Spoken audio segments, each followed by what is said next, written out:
সকাল সকাল মানে এখন ঘুম থেকে উঠে কিছু কাজ থাকুক আর না থাকুক আম গাছের নিচে আগে আসতে হবে আম কুড়ানোর জন্য। তো সেজন্য আমি সকাল সকাল ঘুম থেকে উঠেই চলে এসেছি যে দেখি আম পড়েছে কিনা। তবে মা সকাল সকাল এসে অনেকগুলো কুড়িয়ে নিয়ে গেছে, তো তাও এসেছি যদি আমি পাই।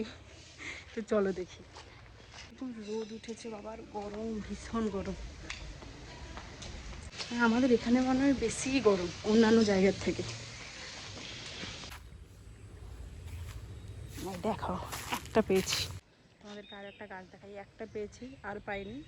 তো এটা নিয়ে ঘরের দিকে যাব, কিন্তু তার আগে তোমাদেরকে কিছু গাছ দেখাই যেটা দেখলে তোমাদেরও ভালো লাগবে। তো দেখো এটা হলো লেবু গাছ, সেটা তোমরা সবাই জানো, বলার কিছু নেই।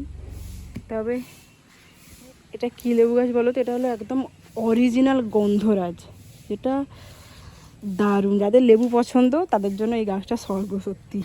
এটা এখনো পাকেনি, কাঁচা, অনেক হয়েছে ভেতরে ভেতরে। কাটা আছে পুরো যার গন্ধ, আহা, অনেক হয়ে আছে গাছে। সেই গাছটাতে তো প্রচুর হয়ে আছে, দেখো ওপরের দিকেও প্রচুর হয়েছে। পাকার সিজনও হয়ে গেছে, মানে পাকার সময় হয়ে গেছে এখন কাঁঠালের। পেকেছে কিনা চলো দেখি, পাকেছে কিনা।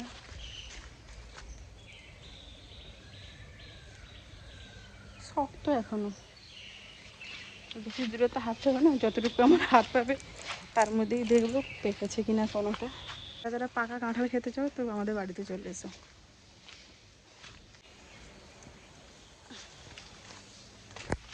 উপরের দিকে হয়তো পেকেছে, সেগুলো তো আমার আর হাত পাবে না, ওরা এলে দেখতে হবে। প্রচুর হয়েছে গাছে। আর কালকে দুটো কেটে নিয়ে গেছি কারণ ওগুলো পেকে গেছিলো, তো তোমাদের সাথে দেখাবো চলো। আরও একটা দারুণ জিনিস দেখেছি, তাই ভাবলাম যে আপনার সাথে শেয়ার করি, শেয়ার না করে থাকতে পারলাম না। দাঁড়ান দেখাচ্ছি।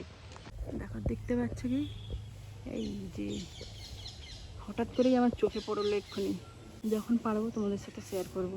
ভেতরে ভেতরে এখন হয়েছে, তবে এগুলো ছোটো ছোটো এখনও। এই দেখো এগুলো পুরো লাল হবে। এই যে এখানে হয়েছে, এইখানে হয়েছে, এগুলো সব না পাখিতে খেয়ে নিচ্ছে জানো তো। এই দেখো নিচে দেখো কত পড়ে আছে, মানে পাকার আগে, লাল হওয়ার আগেই সব পাখিতে খেয়ে ফেলে দিচ্ছে।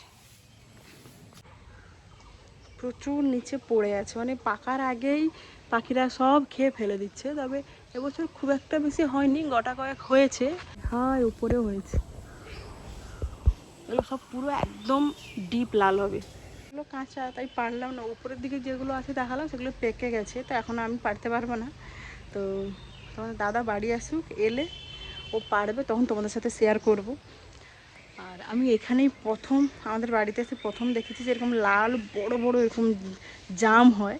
আমার প্রথমবার দেখেছি, তাই বললাম যে তোমাদের সাথে কেন শেয়ার করবো না এত ভালো জিনিসটা। তাই তোমাদের সাথে শেয়ার করলাম। কাদের বাড়িতে এই জাম গাছটা আছে, লাল জামের গাছটা আছে, অবশ্যই আমাকে কমেন্ট করে কিন্তু জানাবে। না কুঁড়ি এসছে, মানে অনেক হয়েছে ছোট ছোট। তবে এই মাঝারি সাইজের হওয়া মাত্রই না সব পাখিগুলো খেয়ে ফেলে দিচ্ছে। তো ওই তিনটেই ভালো হয়েছে, আমি এক্ষুনি আম কুড়াতে এসে দেখলাম। তো আজকেই পেড়ে নিতে হবে, নাহলে পাওয়া যাবে না। তো যখন পারবো তোমাদের সাথে শেয়ার করবো। আমি যদি তোমাদের সাথে শেয়ার করবো, আমি আগের ভিডিওতে বলেছিলাম যে একটা দারুণ প্রজাতির আম গাছ তোমাদের সাথে শেয়ার করবো। তো চলো যাই দেখি, চলো তোমাদেরকে আম গাছটা দেখাই। কী হলো দেখে কমেন্ট করে বলো তো, যেটা কী আম গাছ হতে পারে। সোনার থেকেও দামি এই আম। কালারটা দেখে তোমরা সবাই বলো, কমেন্টে আমাকে জানাও।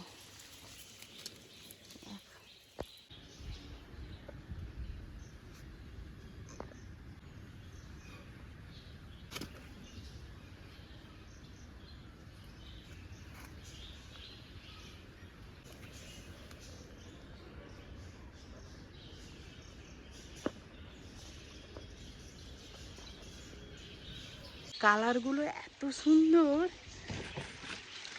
এটা হলো থাই কাটিমন গাছ, এই আমটার নাম। এদিকে অনেক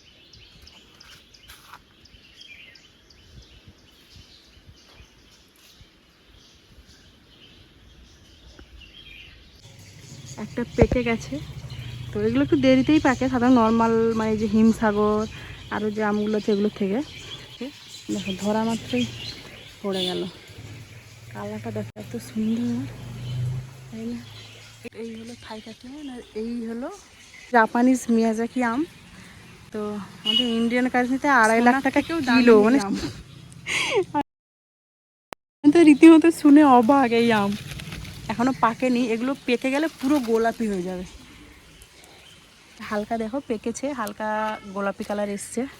ঘেমে যাচ্ছে, গরম। তো এই আমটা হলো মিয়াজাকি, মানে জাপানিজ মিয়াজাকি আম, যেটা আমাদের মানে রীতিমতো আমাদের ইন্ডিয়ান কারেন্সিতে সোনার থেকেও যেটা দামি। আমাদের রীতিমতো শুনে অবাক, 2.5 লাখ টাকা কিলো, ভাবা যায়। এইটা না, এটা থাই কাটিমন। আর এই যে আমটা দেখালাম বাদামি, এই আমটা জাপানিজ মিয়াজাকি আম, যেটা 2.5 লাখ টাকা কিলো, সোনার থেকেও দাম বেশি। তো চলো এবার যাই। এই আমগুলো পেকে গেলে না পুরো গোলাপি হয়ে যায়। তো কেমন লাগলো অবশ্যই কমেন্টে কিন্তু জানাবেন। টাটা।